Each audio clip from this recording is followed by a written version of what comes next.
they had warned about people using it.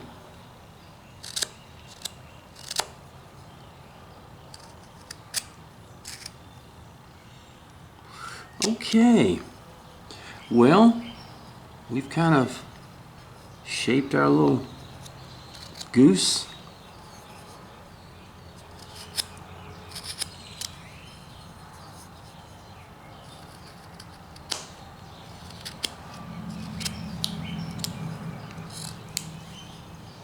All right, see that?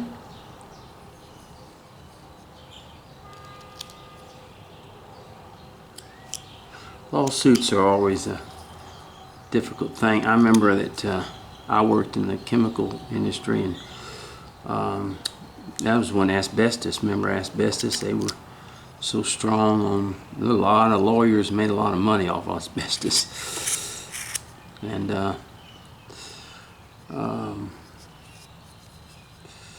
made a lot of money.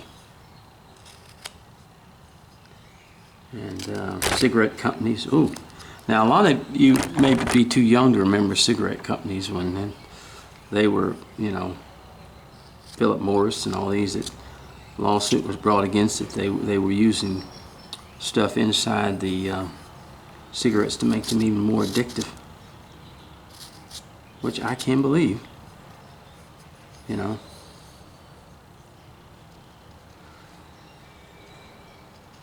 And I think this suit was over targeting young people to start smoking, not necessarily people that did smoke.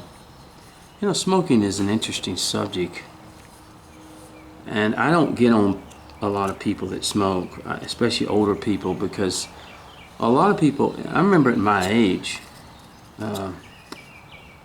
you were cool if you smoked. I mean, you really were. You were a cool guy if you smoked, and so a lot of guys smoked.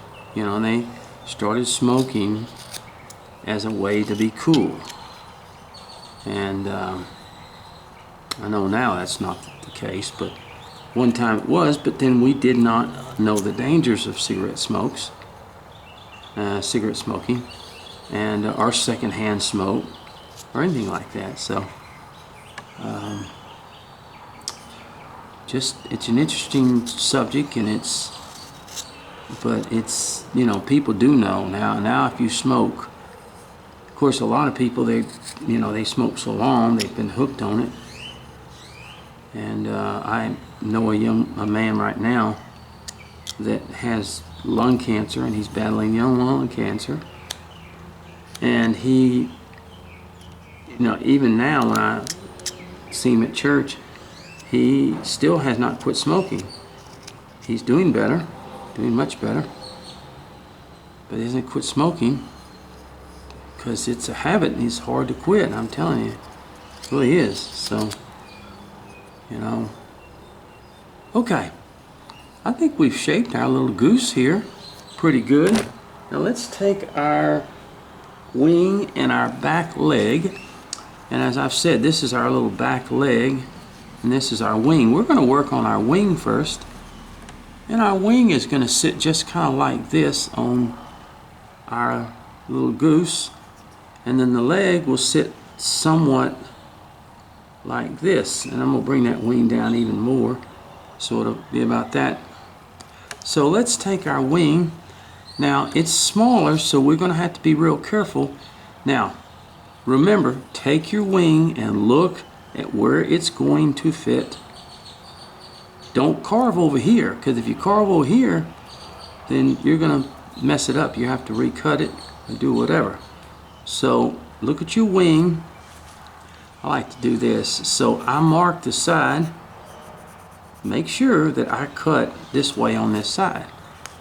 So let me take this off. And we're going to bring that wing down like we were bringing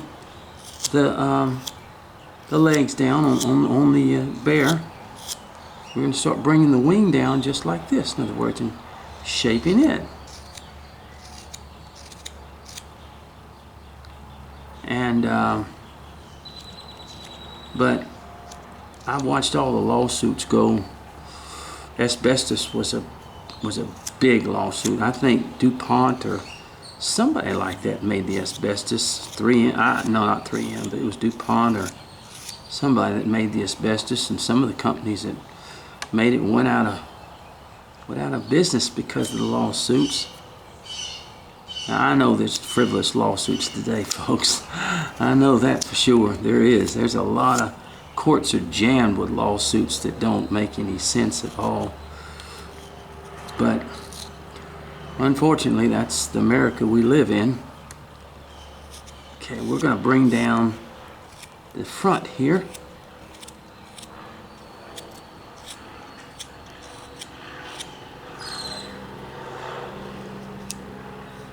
Now on this side, we don't want to, we don't want to go down like this. In other words, we'd rather have it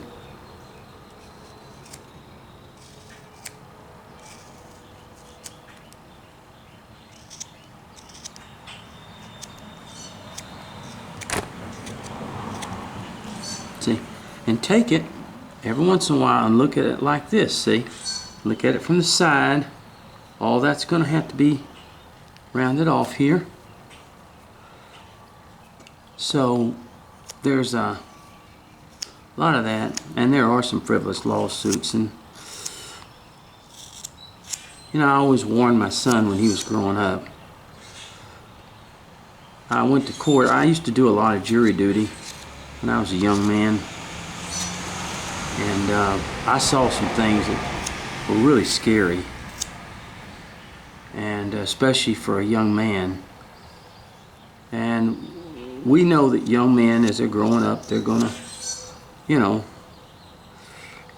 they're going to want to be with girls and stuff like that, but it can be a real issue.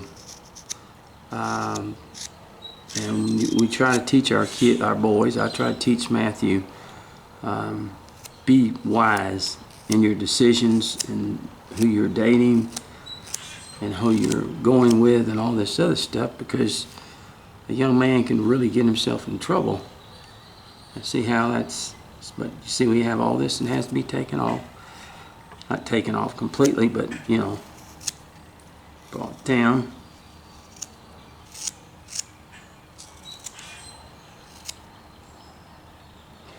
And I've sat on quite a few juries. I sat on, I didn't sit on the jury, but there was a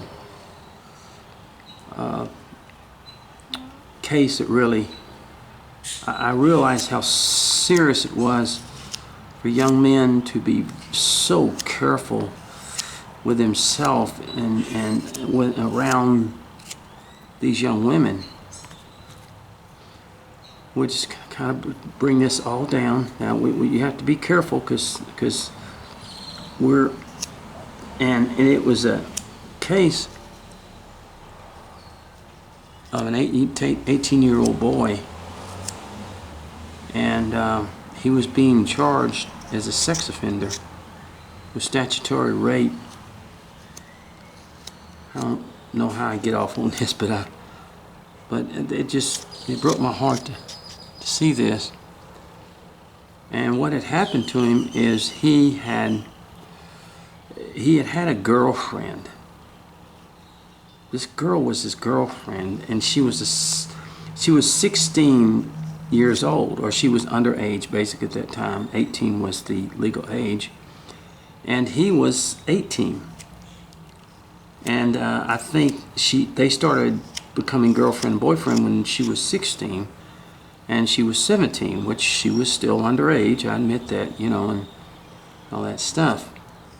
Well, supposedly he was being charged with statutory rape, and what happened was the fact that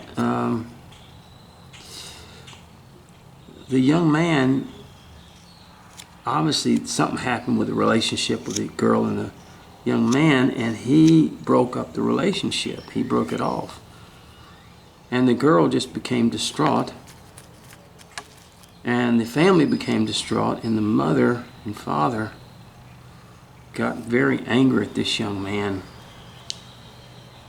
and accused him even though it was consensual, and you remember that, even though it's consensual, it's still sex with a minor, and accused him of statutory rape. Now, in other words, he went with her, and I'm sure there was probably something going on during that time, but it was when he broke up with her that, that this all came about. And he was being charged with it. Now, even if he, didn't go to prison or nothing for it, which I don't think he did, he was still had to be registered as a sex offender, and that stayed with his, record all his life. So those the little things that I warned my son about, that these young girls, yeah, they're young and pretty, but you sure get yourself in some trouble with that kind of stuff. And I'm not blaming it on the girls. I'm not. It's just young girls are vulnerable, but I felt real sorry for this young man. They were girlfriend and boyfriend. And all of a sudden, when he broke off the relationship, well, there was bitterness and anger, and the mother and father then turned it completely around on him, and then brought charges against him. And you know what? When it's an underage child, you're basically guilty. I don't know how the laws have changed, but this has been back a while, and that was a sad, sad case that I was possibly going to sit on. I didn't get on the jury, but okay. So raising kids are. Now I have my grandkids. I have 7 of them, and I am very blessed. The Lord has blessed me because my daughters, my stepdaughters, and my son have all turned out good. And I am blessed. I'm telling you, God has blessed me. Now here, I'm going to draw these little lines here for the wings. Now, we can do 2 things. We can use a V-tool, or we can use just a knife. I'm just going to use the knife.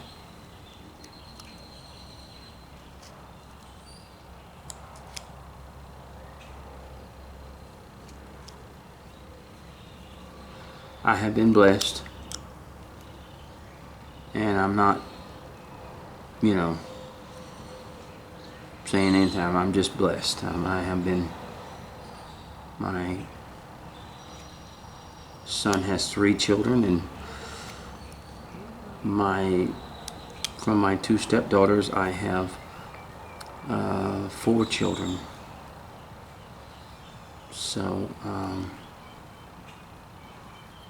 I am blessed, and they've had their share of. One of them been married twice. That's what I'm saying. It hasn't been all roses, but they seem to be good kids, and so I feel I'm blessed. I mean, they're not in drug rehabs, or they're not. My son, I think I've talked about that. My son, when we adopted him, his mother was only 15 and his father was 17. And she was a drug addict, and so was he. And Matthew, I told you later, he finally found his mother, and she had been in and out of rehab 5 or 6 times. And so I didn't know if he was going to pursue it, and I wanted him to. I wanted him to find her and see what, but she had come out of rehab one time in Dallas, Texas, He was walking across the street and a bus hit her. I mean, a truck hit her, killed her. She was not that old. She was probably only in her 50s. And then he found his father, who lives out in the deserts of Arizona. And he told Matthew, my son, that he also is out there because he was a severe drug addict, and that he is okay. Look at the wings, see? Look at that, see? The wing, it's going to fit in there like that. It's kind of hard to show you. It's kind of hard to hold it, you know, when it because it fits in there like that. It'll be just like that. Okay, now we got the back leg, and that fits in there like this. Excuse me. So we're going to kind of do the same. Now once again, take it, make sure that your feet and all that stuff are on this side. Don't bring off this side and then find out, uh-oh, that's not going to work. So make sure it's on the right side and all that. But his father lives out in the Arizona deserts, and simply told Matthew he lives out there because he was also a very bad drug addict and still is. And he moved out there to get away from all his friends and stuff, and so that he told him if he ever went back into the towns and got too much involved with him again, he would become a drug addict again. So I hold him in high regard that he understood his problem and that. Okay, we're going to separate the feet. It's kind of like a little thing here. And you want to follow that up, down, up, down. And then you cut from this side here. No, excuse me. I'm sorry. You cut from the inside there, because it's going to go down. Okay.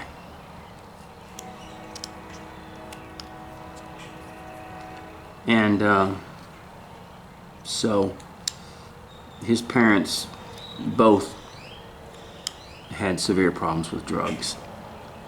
And now the shoe, the end of the toes, those are kind of go down like that also.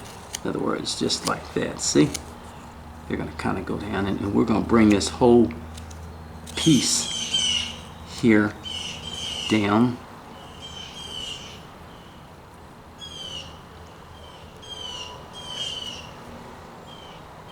It doesn't have to be that. It can just be like this. It just doesn't, it just, this is going to come down here like that. See?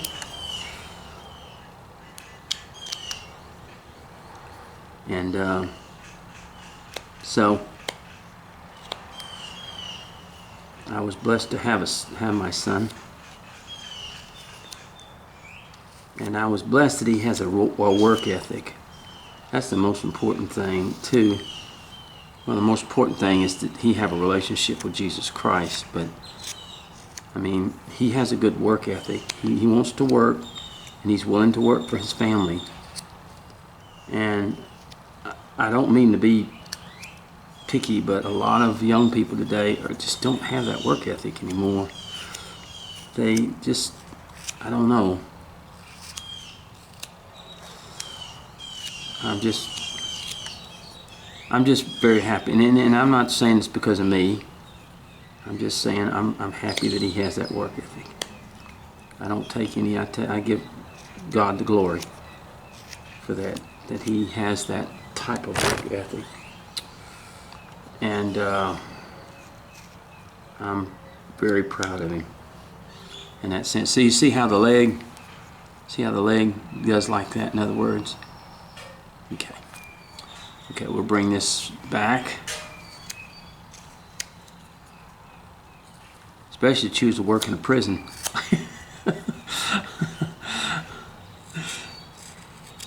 But he is it's good. All right. I tell you what, I'm so pleased with Let's Talk Carving. We're getting a lot of, I mean, it's just like the carving shows have opened again. It's just wonderful to see it. The carving shows are open again, and people are really starting to talk about carving, and just a joy to see that among the community.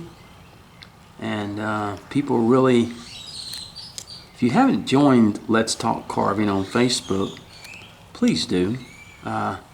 We have a lot of, now we have there's a lot of Facebook carving sites, and most of them let you put a picture of your carving and post it, and people comment and say, oh, good job, or whatever it is. And that's fine and dandy, but Let's Talk Carving is a different format that we have, and the format is, and it kind of doesn't set right with a lot of people, so I'll tell you right now, it's a format totally different from the other carving sites. And the format is very simple. It is about talking about carving. It's not so much, you know, it's not so much showing your work. Now, you can show your work if you ask questions, specific questions about it. Okay, there we go, like that. But it's a more of a question site. If you and if you don't, if you post a carving just for somebody to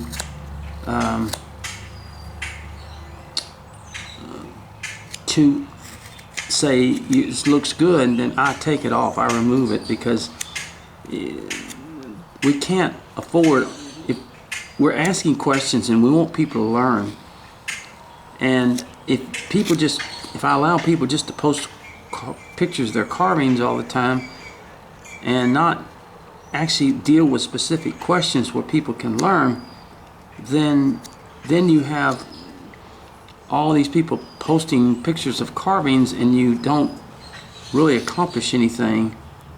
You just say, oh, good job, and all that other stuff. But this is more like, for instance, on Saturdays, I have Saturday trivia, and I have taken questions from people, members and other people like that, and I'll post those questions on the Let's Talk Carving group so that experienced carvers and people can answer those questions and help people. I think last week, for instance, I had a person write me. They don't. People say, well, why don't they just get on the website? Why don't they get on the site and ask their own questions?